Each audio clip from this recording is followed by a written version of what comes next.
রাসূল বলেছেন ইজান ইউকফা হাম্মুক ওয়া ইউকফারু লাকা দামুক, তাহলে আল্লাহ তাআলা তোমার টেনশন দূর করে দেবেন, দুরুদই তোমার টেনশনের জন্য যথেষ্ট হয়ে যাবে, এবং আল্লাহ তাআলা তোমার গুনাহগুলোর মাধ্যমে মাফ করে দেবেন।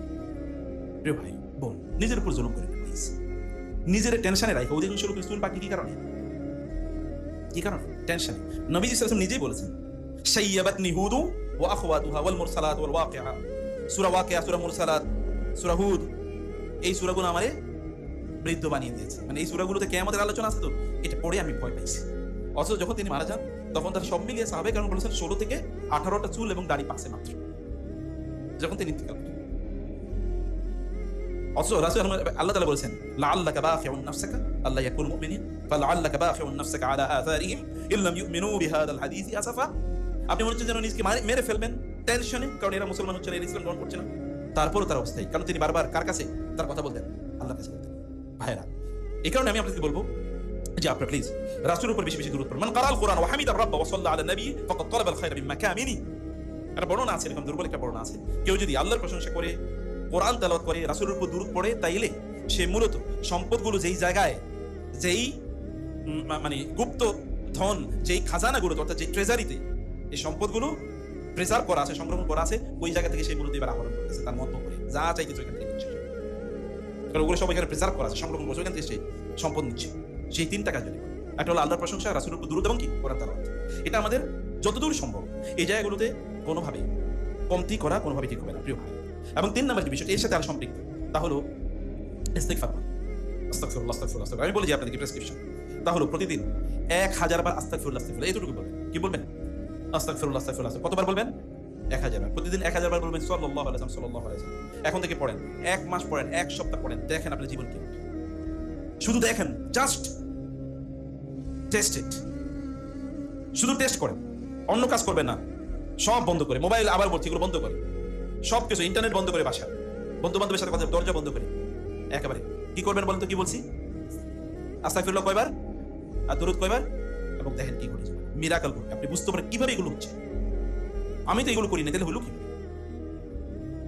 কারণ আল্লাহ তাআলা ওয়াদা দিয়েছেন ফাকুল তুস্তাগফিরু রাব্বাকুম ইন্নাহু কানা গাফফারা ইউরসিলিস সামা আলাইকুম মিদরারা ওয়া ইয়ামদিদকুম বিআমওয়ালিন ওয়া বানিন ওয়া ইয়াজআল লাকুম জান্নাতিন ওয়া ইয়াজআল লাকুম আনহারা মা লাকুম লা তাজুনা লিল্লাহি ওয়াকারা। তোমরা আল্লাহকে সম্মান দিচ্ছ না, আস্তাগফিরুল্লাহ, আস্তাগফিরুল্লাহ পড়ো, তাইলে তো আমি তোমাদের জমিনগুলো সম্পদ দিয়ে ভরপুর করে দেব। আল্লাহ তাআলা বলেন তোমাদের সন্তান দিয়ে ভরপুর করে দেব, এমন সন্তান যে সন্তানের দিকে তাকাইলেই তোমার কি চোখ থেকে আনন্দের অশ্রু পড়বে। আমারে আল্লাহ তুমি এরকম সন্তান দিছো, আলহামদুলিল্লাহ। এটা তখন তুমি বলবা, তুমি আমাদের কেন তুমি বলো না আস্তাগফিরুল্লাহ? কারণ যখন মানুষ ইস্তিগফার করে তখন আল্লাহ গুনাহ মাফ করে দেন, আর যখন আল্লাহ গুনাহ মাফ করে দেন তখন তো আল্লাহর বন্ধু হয়ে যায়। আর আল্লাহর বন্ধুকে আল্লাহ না খেয়ে মারবে নাকি? কি মনে হয় আপনাদের? আল্লাহর বন্ধুরা আল্লাহ কষ্ট রাখবেন, কি মনে হয় আপনাদের? জিবরিল আলাইহিস সালাম কি রাসূল এসে বলেন নাই আপনি আমাকে বলেন আল্লাহ পাঠাইছেন, আপনি যদি বলেন তাহলে উহুদ পাহাড়ের কি বানিয়ে দেব? সোনা বানিয়ে দেব। আপনি যদি বলেন তাহলে আসমান থেকে বৃষ্টি নাজিল হবে না, সোনা নাজিল হবে, স্বর্ণ। বলেন না জিবরিল আলাইহিস সালাম? কারণ কি? ওই যে ইস্তিগফার। তিনি প্রতিদিন কয়বার ইস্তিগফার করতেন? প্রত্যেক নামাজের পর 70 বার, 100 বার আস্তাগফিরুল্লাহ, আস্তাগফিরুল্লাহ, আস্তাগফিরুল্লাহ। 3 বার তো প্রথমে পড়তেন, এরপরে সাহাবায়ে কেরাম বলেছেন আমরা কোন স্মৃতির 70 বার পড়ছি, 100 বার পড়ছি, আমরা গুনতাম। এবং তিনিও কথা বলেছেন অত তার কোনো গুনাহ নাই। এইটা ইস্তিগফার কেবলমাত্র আপনার গুনাহ মাফ করে না, ইস্তিগফার আপনার সম্মান বাড়ায় এবং রিজিকের ঘাটতি সমস্যা সমাধান করে দেয়। যেমনি ভাবে দুরূদ করে, যেমনি ভাবে আল্লাহর প্রশংসা, ঠিক কারণে আল্লাহর শুকর আদায় করেন, যা পাইছেন তাই শুকর আদায় করেন প্লিজ। আপনারা বলতে পারেন আলহামদুলিল্লাহ, বলতে পারেন না? বলেন তো দেখি বলতে পারেন কিনা? এটা একটু বেশি বেশি বলি, যা আছে তাতে আলহামদুলিল্লাহ, কোনো অভিযোগ দিয়ে না। আলহামদুলিল্লাহ, আলহামদুলিল্লাহ, আলহামদুলিল্লাহ। আল্লাহকে বলেন লা ইন শাকারতুম লাযিদান্নাকুম ওয়া লা ইন কাফারতুম ইন্না আযাবি লাশাদীদ। কেউ যদি শুকর আদায় করে আল্লাহ তাআলা কেবলমাত্র তার সম্পত্তি বাড়ান, আল্লাহ তাআলা তার জ্ঞানও বাড়িয়ে দেন। আপনি যদি চান যে আপনার জ্ঞান বাড়ুক, তাহলে বেশি বেশি বলবেন আলহামদুলিল্লাহ, আলহামদুলিল্লাহ। দেখবেন আল্লাহ তাআলা আপনার কোত্থেকে যে জ্ঞান দেবেন এটা আপনি চিন্তা করে। ফাফাহামনা সুলাইমানা ওয়া কুল্লান আতাইনাহু হুকমান ওয়া ইলমা। আমি সুলাইমানের নিজে শিখাইছি, আল্লাহ বলছেন। ওয়া আল্লামা আদামাল আসমাআ কুল্লাহা। আদম আলাইহিস সালামকে শিখাইছে কি? রাসূল সাল্লাল্লাহু আলাইহি ওয়াসাল্লাম বলেছেন আদাবানি রাব্বি ফাআসানা তা'দিবি। আমারে আমার রব শিখাইছে, আমার গুরুকে, আমার শিক্ষককে আমার রব আল্লাহ আমাকে শিখিয়েছে। জ্ঞান দেন। খিদর আলাইহিস সালামকে জ্ঞান কে দিয়েছেন?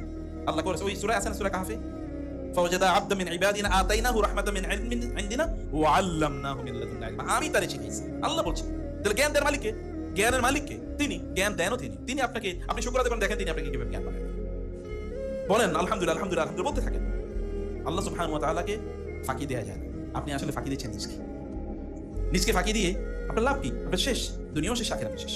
এবং প্রিয় ভাইরা, এরপর যেটা বলতে চাই তা হলো আপনার বেশি বেশি মৃত্যুর কথা মনে করবেন। মৃত্যুর কথা, যে এরপরে কি হবে, আখিরাতের কথা যদি কোনো মানুষ মনে করে, রাসূল বলেছেন কেউ যদি আখিরাতকে প্রাধান্য দেয় তাহলে আল্লাহ তাআলা এই দুনিয়াকে আল্লাহ তাআলা তার পেছনে ছুটিয়ে দেন, যা তুই দুনিয়া তার পেছনে ঘুর, তার গোলামের মতো করে চল।